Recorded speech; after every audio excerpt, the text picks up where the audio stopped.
Saudari-saudara yang terkasih, akhir-akhir ini kalau kita mengikuti berita, mungkin bukanlah saat yang baik untuk kesaksian kita sebagai orang Katolik. Korupsi, penganiayaan dan kesewenang-wenangan karena merasa lebih tinggi, dan sikap yang tidak adil justru ditunjukkan oleh orang-orang Katolik. Injil hari ini dengan jelas mengingatkan kita semua untuk tinggal dalam kasih, dan Allah adalah kasih. Dan dengan demikian mengalami sukacita karena tinggal dalam kasih itu. Dalam Injil dikatakan tinggal dalam kasih berarti kita menuruti perintah Tuhan. Lalu apa perintah Tuhan? Supaya kamu saling mengasihi seperti aku telah mengasihi kamu. Supaya apa? Supaya sukacitamu menjadi penuh. Maka sudah jelas di situ semua.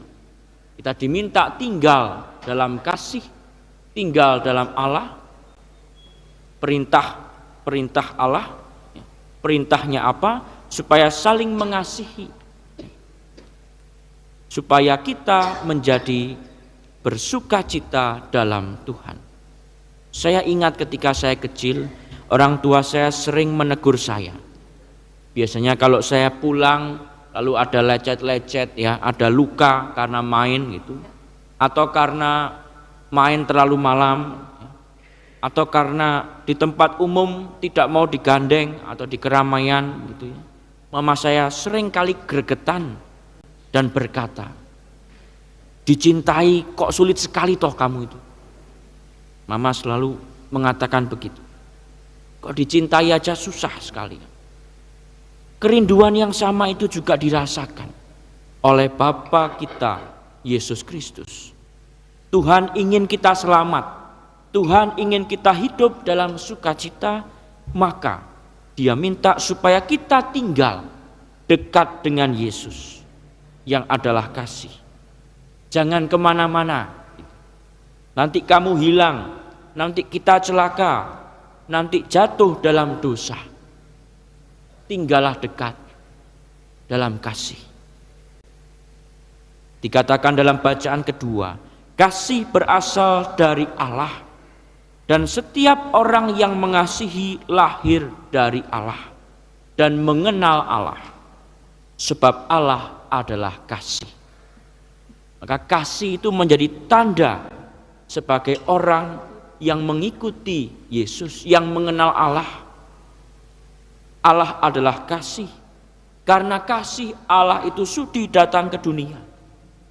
Dia meneladankan kasihnya, tidak hanya omong doang. Dan di dunia ini pun Yesus rela mengorbankan dirinya dengan menderita wafat di salib karena kasih. Ia ingin semua orang, siapapun, tanpa pandang bulu mengalami keselamatan karena penebusannya itu. Bacaan pertama menarik sekali, menunjukkan betapa orang-orang yang punya kasih itu mengenal satu sama lain. Orang-orang yang punya kasih itu nyambung satu sama lain. Dan betapa kasih itu menjadi kesaksian yang paling utama sebagai pengikut Yesus. Kisahnya tentang Kornelius, bacaan pertama. Kornelius seorang perwira Romawi, bukan orang Yahudi. Ia dikatakan sebagai orang yang saleh. Ia serta seisi rumahnya takut akan Allah, dan dia banyak memberikan derma kepada umat Yahudi. Dia sering berdoa kepada Allah. Seorang malaikat lalu menampakkan diri kepada Kornelius dan memerintahkan dia untuk mencari Petrus. Kornelius mengutus orangnya untuk menemukan Petrus, dan Roh Kudus memberitahu Petrus juga untuk pergi ke rumah Kornelius itu. Dan terjadilah adegan yang mengharukan yang tadi kita dengar dalam bacaan pertama. Kornelius tersungkur, bersujud di kaki Petrus. Dan Petrus berkata, "Bangunlah, aku hanya manusia saja," kata. Lalu Petrus menyampaikan bahwa dia dalam terang Roh Kudus yakin bahwa Tuhan tidak membeda-bedakan orang dari bangsa manapun. Kalau orang takut akan Allah dan mengamalkan kebenaran, dia berkenan kepada Allah. Lalu Kornelius dan keluarganya dibaptis. Baptisan Kornelius ini merupakan peristiwa penting dalam sejarah kekristenan. Pintu gereja yang saat itu hanya terbuka untuk orang-orang Yahudi, juga terbuka akhirnya untuk orang-orang non-Yahudi, tanpa harus melalui upacara untuk menjadi orang Yahudi. Untuk sunat, lalu makan makanan haram begitu. Terbuka, tidak menutup diri. Kasih itu terbuka. Nah, gerakan kasih macam ini terus ada. Dan ini menjadi penanda kita sebagai umat Katolik. Menolong tanpa tanya siapa yang diselamatkan, dan membantu tanpa apresiasi atau publikasi. Bahkan sebagian umat rela membantu sebagai relawan sampai beresiko mengorbankan nyawanya. Gereja terus berbagi, Bapak Ibu, saudari-saudara, dan Anda juga terlibat di dalamnya. Saat ada bencana banjir atau gempa bumi, gereja kita semua ikut terlibat membantu. Kolekte Anda juga sebagian pasti untuk orang-orang yang membutuhkan. Tidak usah jauh-jauh, ini celengan ayam ini ya. Ini ada 2 ayam di depan ini. Celengan untuk anak-anak ya, untuk misa jam 11. Itu kita kirimkan ke daerah untuk mendukung program pencegahan stunting. Itulah DNA kita sebagai pengikut Yesus. Itulah identitas kita sebagai orang Katolik. Tidak boleh berhenti dalam mengasihi. Kalau berhenti, hilang identitasnya. Pengalaman saya sebagai pastor rekan, saya juga selalu terinspirasi dari umat yang memiliki semangat berbagi yang luar biasa. Bukan pertama-tama selalu materi ya, tapi tenaga, perhatian, kegembiraan itu dibagikan kepada banyak umat. Di lingkungan ada kisah seorang oma yang hidup sendiri di rumah dan anak-anaknya sudah hidup masing-masing. Yang menyedihkan bagi saya adalah bahwa oma ini tidak diperhatikan oleh anak-anaknya. Oma sehari-hari makan tidak sehat dan rumahnya kotor sekali. Oma ini sangat menutup diri. Dia tidak mengizinkan siapapun masuk ke rumahnya.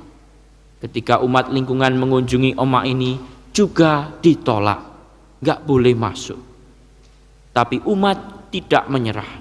Mereka tetap datang ya, hanya untuk sekedar menyapa atau membawakan makanan yang sehat. Sampai akhirnya hatinya oma ini luluh juga dan membuka diri kepada umat lingkungan. Kalau tetangga yang lain tetap nggak boleh masuk, hanya umat lingkungan. Ketika melihat rumahnya begitu kotor, umat lingkungan gotong royong membersihkan rumah itu. Sampai suatu kali oma ini tidak ada kabar selama beberapa hari. Anaknya dikontak, tidak tahu apa yang terjadi dengan mamanya. Dan ketika umat mengunjungi lagi, mencoba menggedor masuk, mereka menemukan oma itu meninggal sudah beberapa hari dalam kesendiriannya.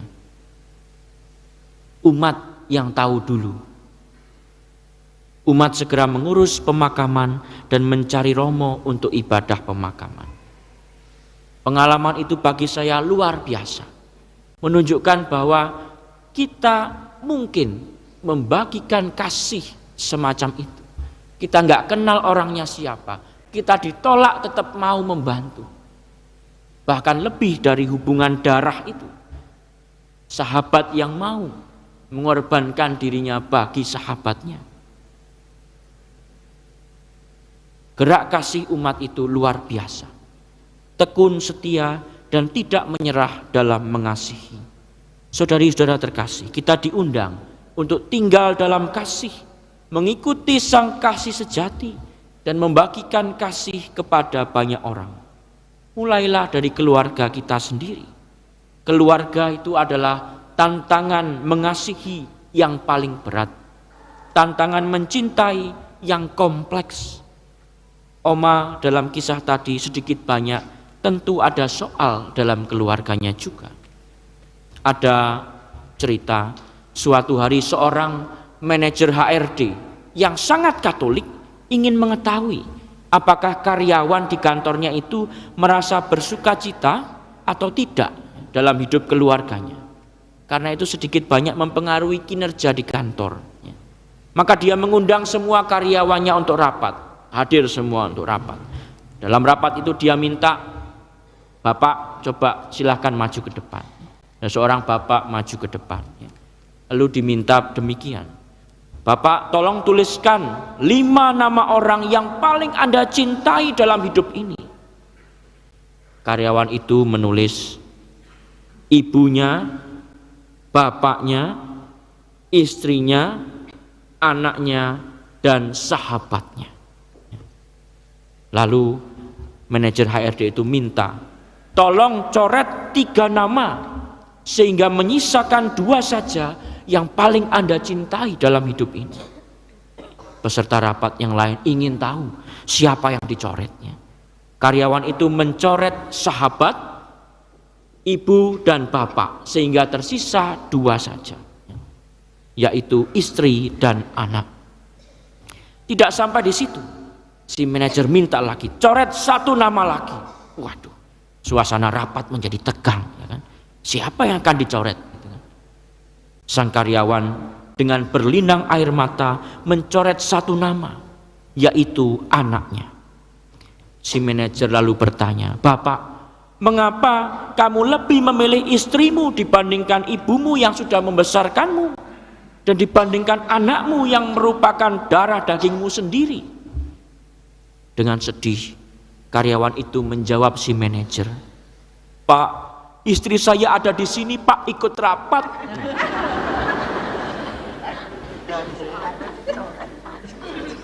Takut. Nah, ini problem-problem kita dalam mencintai, dalam mengasihi.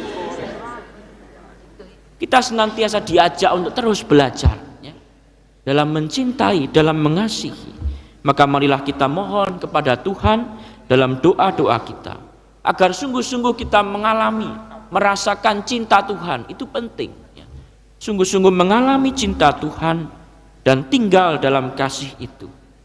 Dan dengan demikian kita mampu mengasihi sesama. Dan dengan demikian kita juga menjadi saksi, ya. Apa yang kita buat dalam kasih itu menjadi kesaksian